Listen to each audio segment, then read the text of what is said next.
Fala galera, beleza? Gente, estou aqui para trabalharmos aí com o conceito de número de oxidação.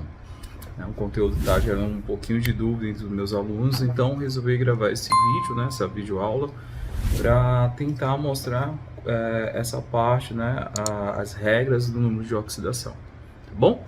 Então, passando aqui, algumas reações químicas, elas apresentam transferência de elétrons. E essas reações que apresentam essas transferências de elétrons, a gente chama de reação de oxirredução ou reações redox, tá bom? Nem toda reação química tem transferência de elétron, tá bom? Somente as reações redox, essas sim, há transferência de elétron. Coloquei um exemplo aqui de uma barra de zinco, um pedaço de zinco metálico aí, sofrendo um processo de oxidação aqui em presença de ácido clorídrico. Então tem o zinco dentro do ácido clorídrico, uma soluçãozinha de HCl, e a gente vê aqui a formação de hidrogênio, que é justamente aqui no processo. Então, nessa reação há uma transferência de elétrons. O zinco ele libera aqui os elétrons, enquanto o hidrogênio proveniente lá do ácido clorídrico recebe esses elétrons. Então, nas reações de oxirredução, sempre eu vou ter uma substância química sofrendo um processo que a gente chama de oxidação. Essas substâncias que sofrem o processo de oxidação são aquelas que perdem elétron. Então, se ela está perdendo elétron, então eu vou ter uma outra substância recebendo esse elétron. E essas substâncias que recebem esse elétron a gente chama de redução. Nesse exemplo aqui, o zinco está sofrendo a oxidação e o hidrogênio está sofrendo a redução. Então o conceito é esse, tá? Quem perde elétron é ele que sofre o processo de oxidação, e quem ganha o elétron é o que sofre o processo de redução. Lembrando que esses processos eles não podem acontecer separadamente. Ou seja, se ocorrer a oxidação, obrigatoriamente tem de acontecer a redução, beleza? Porém, quando a gente se depara com uma reação química, a gente tem que saber, ou a gente tem que determinar se essa reação química ela sofre processo de oxidação ou não. E como a gente faz isso? Como é que eu vou saber se acontece esse processo de oxidação e redução? E aí que muitos alunos acabam tendo dificuldade, beleza? Então, eu nomeei aqui existem quatro regrinhas que a gente, aprendendo essas regras, a gente consegue determinar, tá bom? Se a reação acontece oxidação ou não. E essas regras servem para quê, professor? Essas regras servem para a gente determinar o número de oxidação, Alguns livros chamam esse número de oxidação de NOx, tá bom? É a carga que o átomo apresenta dentro da molécula. Então, para a gente determinar essas cargas, o número de oxidação, a gente precisa dessas regras, que eu vou passar agora para vocês. Então, primeira regra, galera, são quatro regras. A primeira regra é bem simples, não tem nem o que pensar aqui, Ela fala assim, substâncias simples, elas vão apresentar número de oxidação ou número de NOx sempre igual a zero. Pronto, acabou. Então, substâncias simples é o quê? São substâncias que são formadas por um único elemento químico, Coloca aqui, um único elemento químico. Exemplo, a molécula de H2, de O2, N2, flúor, molécula de bromo, o ferro, o cobre, quando ele vem no estado natural dele. Então, essas substâncias, quando elas são formadas por um único elemento químico, são consideradas substâncias simples, e essas substâncias simples, o número de NOx sempre vai ser zero, beleza? Agora, existem as substâncias compostas, Essas substâncias compostas, aí o número de oxidação vai variar. Então, a gente precisa decorar algumas coisas ou aprender algumas coisas. A segunda regra que eu gosto de falar aqui é a regra do hidrogênio, tá?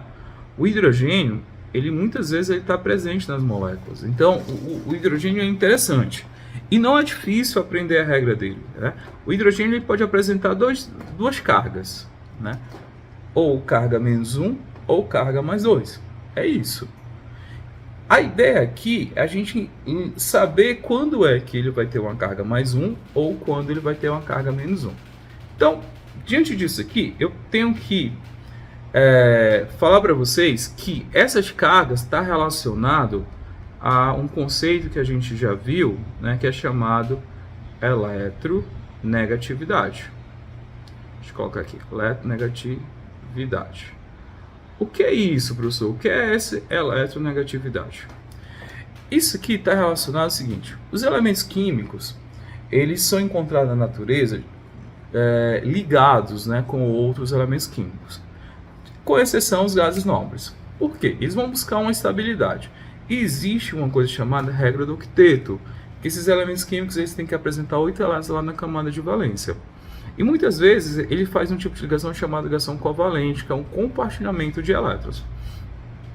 O hidrogênio, se ele ganha um elétron nessas ligações, ele vai com a carga -1. Se ele perde elétron, ele vem com a carga +1. Né? Então, olha só, o hidrogênio ele só ganha elétrons se ele for mais eletronegativo do que os outros elementos. Então, basta a gente saber quais são esses elementos. A gente vai ver que o hidrogênio ele é mais eletronegativo quando ele se liga ao que a gente chama dos metais, compostos metálicos da família 1A, família 2A, que são lá os metais alcalinos, que é da família 1A, tá?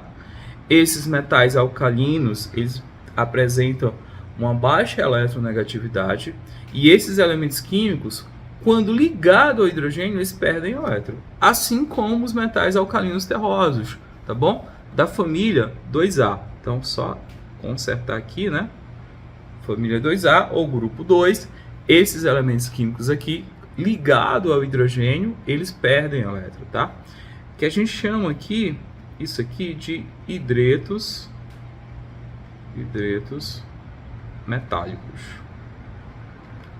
Então, olha só, somente quando o hidrogênio estiver ligado a esses elementos químicos, ele assume uma carga -1. Por quê? Porque esses elementos é menos eletronegativo do que ele, então ele ganha os elétrons.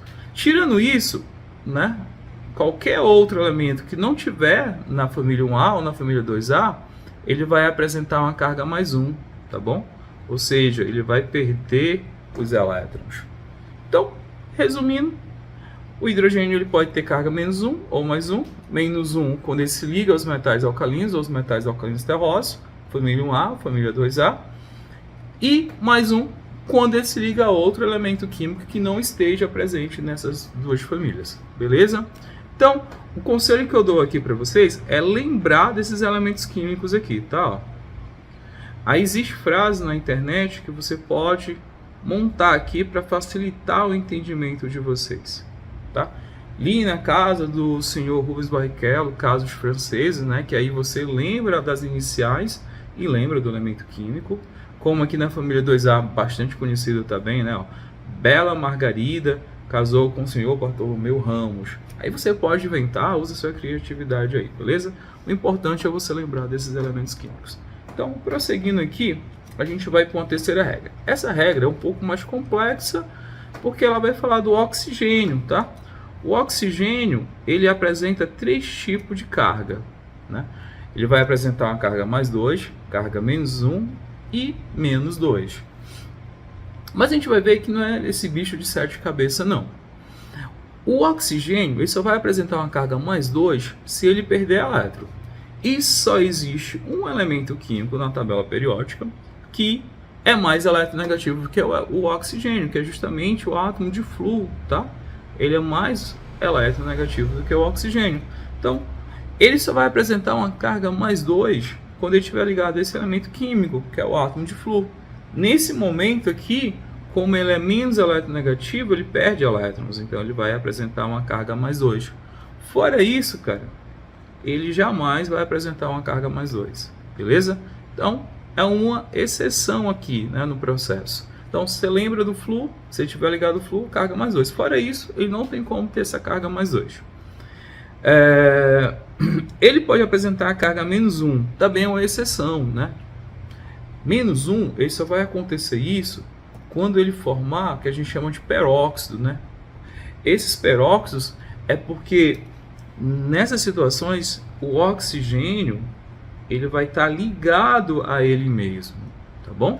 E o que eu falei para vocês, que a eletronegatividade está relacionado à diferença de as forças de atração dos elétrons. Se o oxigênio está ligado a ele mesmo, a força atrativa vai ser a mesma, tá?